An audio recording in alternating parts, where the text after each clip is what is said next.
Hello friends, super magic રસોઈમાં મિત્રો હું આપનું સ્વાગત કરું છું।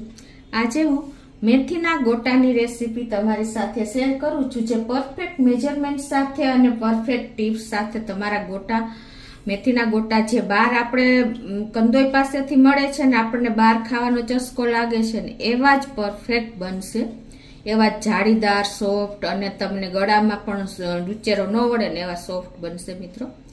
તો તમને ચોક્કસ મારો વિડીયો ગમશે, ગમે તો લાઈક કરજો, શેર કરજો અને સબસ્ક્રાઇબ કરવાનું તો ભૂલતા જ નહીં।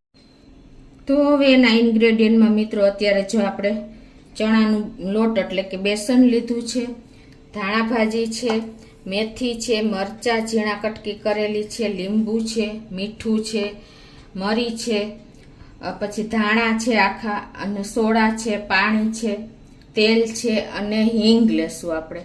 તો બનાવવાનું ચાલુ કરીએ। તો મિત્રો મેથીના ગોટા તો બધાને પસંદ જ હોય છે, કોઈ એવું નહીં હોય કે એને નહીં ભાવે, પણ જ્યારે બનાવવાની વાત આવે છે ને ત્યારે આપણને બહારના જ ભજીયાનો ખ્યાલ આવે છે કે આપણે બહારથી લઈ આવીએ અને જે ફેમસ હોય છે ત્યાં આપણે દોડીએ છીએ, પણ જનરલી શું થાય છે એ લોકો એકનું એક તેલ ઉપયોગ કરતા હોય છે જે હેલ્થ માટે કે હાઇજેનિક હોતું નથી।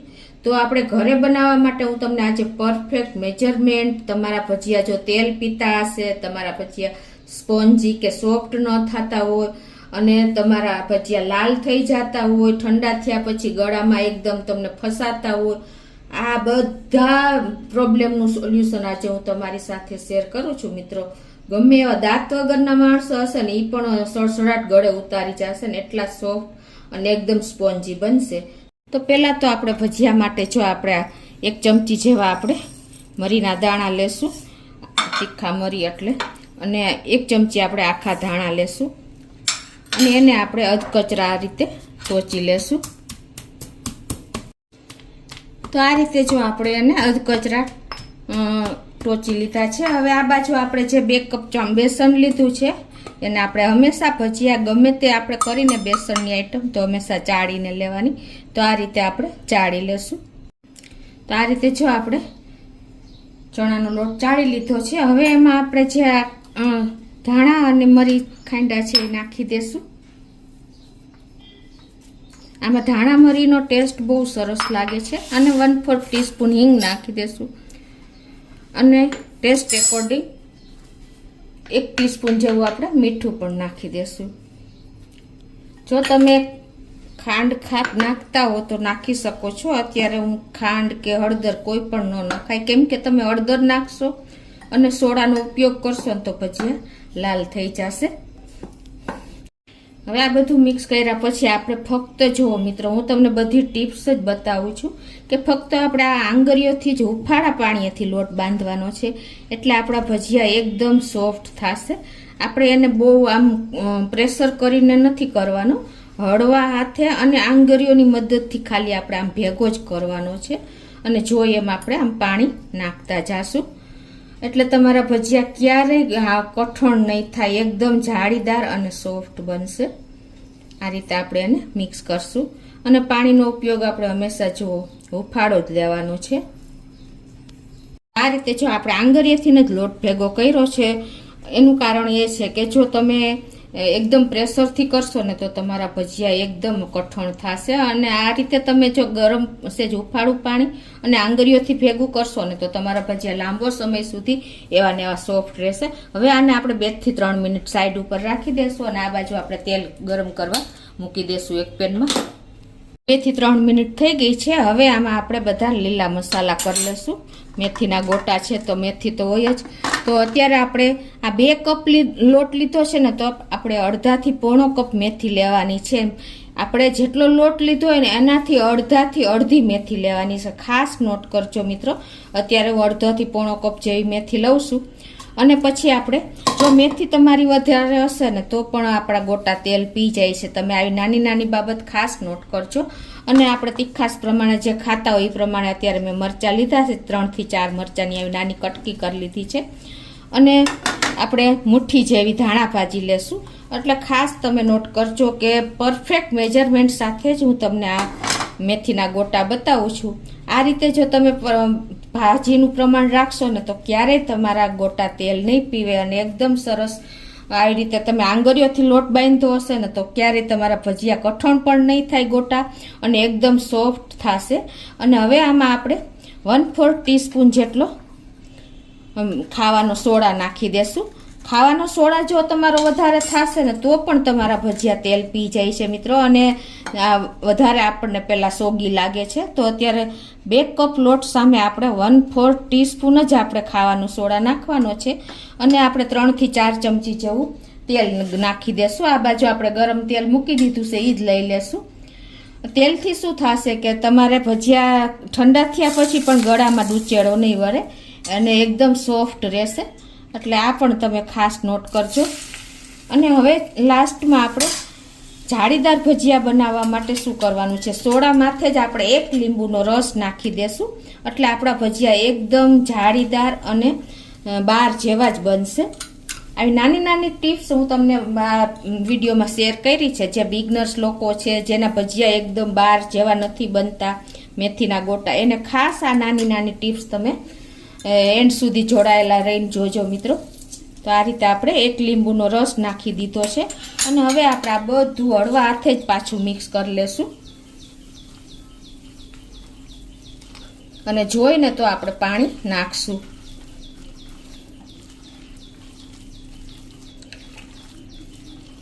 તો આ રીતે જો આપણે હળવા હાથે જ બધું મિશ્રણ મિક્સ કર્યું છે, અને એની કન્સિસ્ટન્સી કેવી રાખવી ને એ પણ હું તમને બતાવી દઉં. જો આપણે આ રીતે મિક્સ કર્યા પછી આપણે આ પ્લેટમાં આ રીતે મૂકવાનું. જો તમારું બેટર રેડાય નહીં ને તો પરફેક્ટ કન્સિસ્ટન્સી છે. જો મિત્રો આ તમારે આપણે મૂક્યું છે તો જરા પણ રેડાતું નથી, એમને એમ રહે છે. તો આ કન્સિસ્ટન્સી તમારી હોવી જોઈએ મિત્રો. તો મિત્રો જો હવે આપણું તેલ પણ ગરમ જ થઈ ગયું છે. આપણે જોઈએ એવી આપણે એકદમ પ્રોપર ગરમ થયું છે. એ તમને ડેમો બતાવી દઉં કે જો આ રીતે આપણે બેસનનું ટપકું મૂકશું ને તો ધીમે ધીમે ગરમ થાય, ઉપર આવે ને એ રીતે આપણું તેલ ગરમ હોવું જોઈએ. વધારે પડતું જો ગરમ થઈ જશે ને તો તમારું ભજીયું અંદરથી કાચું રહેશે અને ઉપરથી લાલ થઈ જશે. અને જો ટેમ્પરેચર ઓછું હશે ને તેલનું તો તમારું ભજીયું અંદરથી કાચું રહી જશે, પ્લસ તેલ પી જશે. એટલે ખાસ તમે આવી નાની નાની બાબત, તેલ પણ પ્રોપર ગરમ જ આ રીતનું જ હોવું જોઈએ. વધારે પડતું ગરમ નહીં અને વધારે પડતું ઠંડુ નહીં. તો હવે આપણે આ રીતે ભજીયા મૂકતા જઈશું મિત્રો, ગોટા, મેથીના ગોટા. અને આ મેથીના ગોટા 3 ગણા ફૂલે છે. એટલે શું કરવાનું તમારે કે થોડા થોડા ડિસ્ટન્સે મૂકવાના, એને જગ્યા પ્રોપર ફરવાની રહેવી જોઈએ એ રીતે તમારે મૂકવાના છે.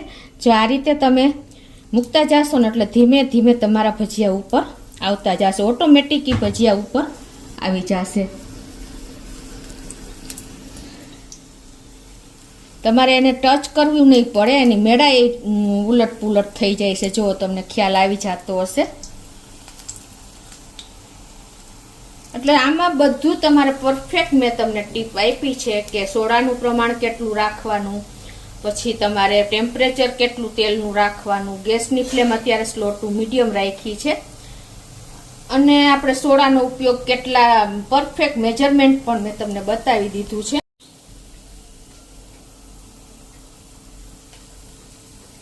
તો જો મિત્રો તમને ખ્યાલ આવી જતો હશે, એની મેળા એ ઉપર આવી જાય છે ધીમે ધીમે, અને આપણે એને ઉલટાવા નથી પડતા, એટલું એકદમ સરસ તૈયાર થઈ છે. અને જો અને ફૂલીને પણ 3 ગણા થયા છે.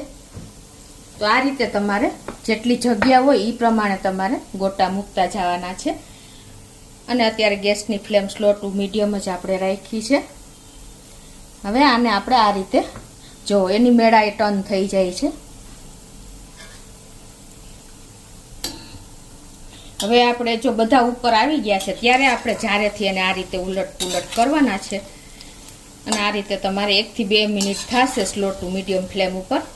અંદરથી કાચા નહીં રહે, ઉપરથી એકદમ આવા સરસ યલો કલરના દેખાશે, એવા સરસ આપણા ભજીયા તૈયાર થશે.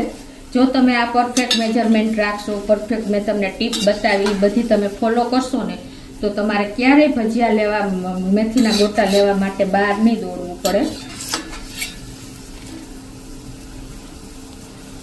અને મિત્રો આને આપણે કેટલી વાર ફ્રાય કરવાને, જો આ બબલ્સ બધા બંધ થઈ જાય ને ત્યાં સુધી આપણે આને તેલમાં કૂક કરવાના છે. તો જો હવે આપણા ભજીયા પણ રેડી થઈ ગયા છે, બબલ્સ પણ દૂર થઈ ગયા છે. તો હવે એને આપણે આ રીતે લઈ લેશું.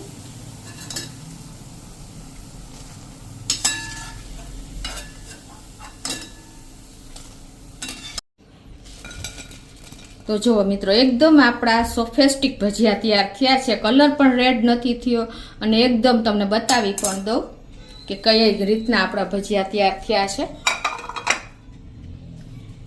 જુઓ મિત્રો, છે ને એકદમ સોફ્ટ અને જાળીદાર આપણા ભજીયા બાર જેવા જ તૈયાર થયા છે. તો આ રીતે હું ભજીયા તૈયાર કરી લઉં છું બીજી બેચ. તો આ રીતે આપણે બીજી બેચ પણ તૈયાર કરી લેશું. તો આ રીતે જો આપણે બધા ભજીયા તૈયાર કરી લીધા છે અને એકદમ આપણે ભજીયા મેં તમને બતાવ્યા પણ હજી બતાવી દઉં કે એકદમ સોફેસ્ટિક અને જો વ્હાઈટ એકદમ થયા છે અને જાળીદાર આપણા ભજીયા જો તમને ખ્યાલ આવી જતા છે ને બાર જેવા જ ભજીયા. તો તમે આ બધી ટ્રીક ફોલો કરશો ને મિત્રો તો તમારા આવા જ એકદમ સરસ ખડખડિયા અને એકદમ સોફેસ્ટિક ભજીયા તૈયાર થશે. હવે એના માટે આપણે જો ઘણા લોકો ખજૂર આંબલીની ચટણી કે તીખી ચટણી નથી ખાતા તો એના માટે ઇન્સ્ટન્ટ આપણે દહીંની ચટણી બનાવીશું. તો એના માટે અત્યારે મેં 1 કપ આવું દહીં લીધું છે, મીડિયમ, બહુ ખાટું નહીં બહુ મોરું નહીં એવું. ચટણી માટે સેજ ખાટું હશે તો પણ ચાલશે. અને હવે એમાં આપણે 1 ટીસ્પૂન જેવી આપણે ખાંડ નાખી દેશું. જો તમે ખાટી ચટણી તમને પસંદ હોય તો તમે ન નાખો તો પણ ચાલે. અને અડધી ટીસ્પૂન જેવું આપણે મીઠું નાખી દેશું ટેસ્ટ એકોર્ડિંગ. અને એમાં થોડુંક આપણે આદુ લસણની પેસ્ટ મેં કરી છે એ પણ નાખી દેશું 1 ટીસ્પૂન જેવી. એટલે આ ચટણીનો ટેસ્ટ એકદમ સરસ લાગે છે. અને હવે એમાં આપણે થોડી એવી ધાણા ભાજી નાખી દેશું.